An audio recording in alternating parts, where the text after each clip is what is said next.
చంద్రబాబు నాయుడు సొంత జిల్లా చిత్తూరు పుంగునూరు నియోజకవర్గంలో 7 ఏళ్ల పాపని కిడ్నాపర్లు మరి ఏ విధంగా తీసుకువెళ్లి చంపేశారో ఆ ఉదంతం చూస్తే నిజంగా ప్రతి ఒక్కరికి గుండె ద్రవించిపోతుంది.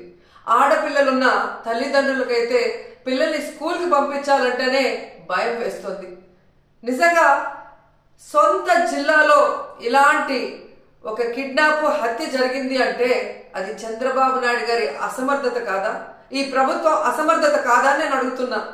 ఎందుకంటే లాస్ట్ సండే 29వ తేదీన ఆ పాప రాత్రి అదృశ్యమైంది. 4 రోజులు ఆ చుట్టుపక్కల ప్రాంతాల్లోనే ఉన్నా కూడా పోలీసులు పట్టించుకోలేకపోయారు. ఎందుకంటే వాళ్ళకి నిర్లక్ష్యం. తల్లిదండ్రులు కంప్లైంట్ ఇచ్చినా పోలీసులు పట్టించుకోకపోవటం వల్ల ఆ అమ్మాయి ఆ ఇంటికి 4 కిలోమీటర్ల దూరంలో ఉన్న సమ్మర్ స్టోరేజ్ లో శవమై తేలింది అంటే మరి హోంమంత్రి ఏం చేస్తున్నట్టు, ఈ ముఖ్యమంత్రి ఏం చేస్తున్నట్టు, ఈ డిప్యూటీ ముఖ్యమంత్రి ఏం చేస్తున్నట్టు అని నేను అడుగుతున్నాను. ప్రజల్ని పట్టించుకోరు, ఆడవాళ్ళ భద్రత పట్టించుకోరు, చిన్న బిడ్డల్ని చంపేస్తున్నా కూడా పట్టించుకోరు. అసలు ఈ రాష్ట్రంలో ప్రభుత్వం ఉందా? పోలీసులు ఉన్నారా? అసలు ఏం చేస్తున్నారు వీళ్ళంతా మాకు అర్థం కావట్లేదు. నిజంగా ఈరోజు ఈ రాష్ట్రంలో మీరు చూస్తే ఎంతసేపు పోలీసుల్ని తమ కక్ష సాధింపు చర్యల కోసం, తమ రెడ్ బుక్ రాజ్యాంగంలో ఎవరి పేర్లైతే రాసుకున్నారో వాళ్ళ మీద ఎలా తప్పుడు కేసులు పెట్టాలా, వాళ్ళని ఎలా కొట్టాలా, వాళ్ళని ఏ విధంగా కేసుల్లో ఇరికించాలా అన్న దాని మీదే పోలీసులు ఉపయోగిస్తున్నారు. కానీ ఈ రాష్ట్రంలో మహిళల భద్రత కోసం కానీ, పసిబిడ్డల భద్రత కోసం కానీ, చిన్న బిడ్డల భద్రత కోసం కానీ ఎప్పుడైనా ఉపయోగించారని నేను అడుగుతున్నా. మదనపల్లిలో ఫైల్ కాలితే హెలికాప్టర్లో డీజీపీ గారిని పంపిస్తారు. కానీ ఈ రాష్ట్రంలో ఆడపిల్లల్ని కిడ్నాప్ చేసినా, చంపేసినా, రేప్ చేసినా మట్టు హెలికాప్టర్లలో డీజీపీని పంపి ఆ ఫైళ్లకు ఉన్న విలువ కూడా ఆడపిల్లలకి లేదా మీ ప్రభుత్వంలో? ఈరోజు ఎంత సిగ్గుచేటంటే ముఖ్యమంత్రి గారి సొంత జిల్లా చిత్తూరులోనే ఇలా జరిగిందంటే ఇక రాష్ట్రంలో ఎలాంటి పరిస్థితులు ఉన్నాయో ఒకసారి ఆలోచించండి.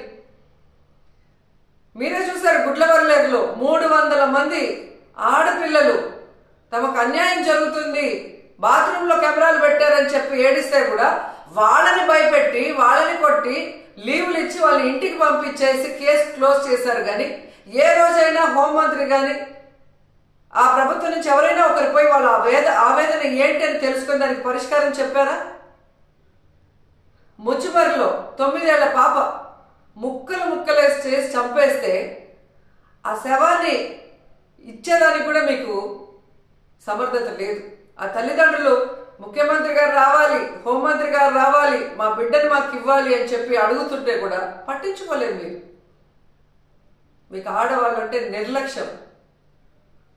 నిజంగా అదే చంద్రబాబు నాయుడు ఎక్కడైతే నివసిస్తున్నాడో విజయవాడలో లోకేష్ నియోజకవర్గంలో ఒకే రోజులో 24 గంటల్లో 3 మైనర్ బాలికల మీద అఘాయిత్యం జరిగిందంటే ఇంతకన్నా సిగ్గుచేటు ఏమైనా ఉందా?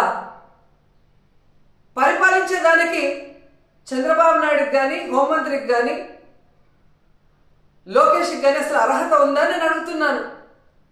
అసలు హోంమంత్రి గారు అయితే ఆమె పక్క నియోజకవర్గం యలమంచల్ నియోజకవర్గం రాంబిల్లిలో ఒక కుటుంబం ఒక నేరస్తుడు తమ బిడ్డని బెదిరిస్తున్నాడు, కాపాడండి అని అడిగినా కూడా పట్టించుకోలేదు. ఆ నేరస్తుడు జైల్లో నుంచి బెయిల్ తీసుకొని వచ్చి ఆ అమ్మాయిని చంపేసినా కూడా దిక్కులేని పరిస్థితి. ఇంకెందుకు హోంమంత్రి? హోంమంత్రి ఒక ఆడపిల్ల, ఖచ్చితంగా ఆడవాళ్ళ గురించి తెలుసుకొని ఆడవాళ్ళకి న్యాయం చేస్తుందన్న నమ్మకంలో ఈరోజు ఏ విధంగా మట్టేశారో మనం చూస్తున్నాం.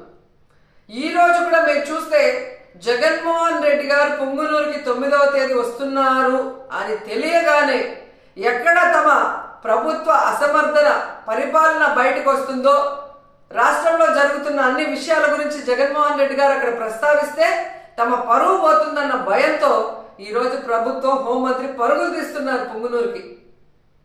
మరి ఎందుకు నీ పక్క నియోజకవర్గంలో నువ్వు వెళ్ళలేదు? ముచ్చిమర్రికి ఎందుకు వెళ్ళలేదు?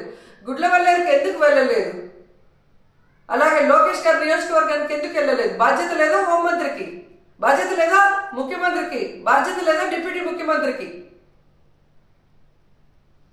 ఇప్పటికైనా జగన్మోహన్ రెడ్డి గారి మీద కక్ష సాధింపుతో ఆయన తీసుకొచ్చిన దిశ యాప్ని, దిశ పోలీస్ స్టేషన్ని, అలాగే మహిళా పోలీసుల్ని నిర్వీర్యం చేయటం కాదు, వాటిని బలోపేతం చేసి మహిళల్ని రక్షించే బాధ్యత తీసుకోండి. ఎందుకంటే ఇంతవరకు ఒక్క క్యాబినెట్లో కూడా మీరు మహిళా భద్రత కోసం చర్చించలేదు, మహిళా భద్రత కోసం ఒక్క జీవో తీసుకురాలేదు, మహిళా భద్రత కోసం ఒక్క వ్యవస్థను కూడా తీసుకురాలేదు. కనీసం ఎప్పుడైనా బుద్ధి తెచ్చుకొని, మిమ్మల్ని కన్నది కూడా ఒక ఆడదే తల్లి, అలాంటి వాళ్ళే ఈ రాష్ట్రంలో ఆడపిల్లలు ఉన్న విషయాన్ని గుర్తించి వాళ్ళని రక్షించే విధంగా మరి దిశ యాప్ని, దిశ పోలీస్ స్టేషన్ని, అలాగే స్పెషల్ కోర్ట్స్ని, మహిళా పోలీసుల్ని బలోపేతం చేయండి. అండ్ ముఖ్యంగా మేము డిమాండ్ చేస్తుంది, పొంగునూరులో 7 ఏళ్ల ఆ పసిబాలికని చంపిన వాళ్ళని వెంటనే అరెస్ట్ చేయాలని కూడా డిమాండ్ చేస్తున్నాం.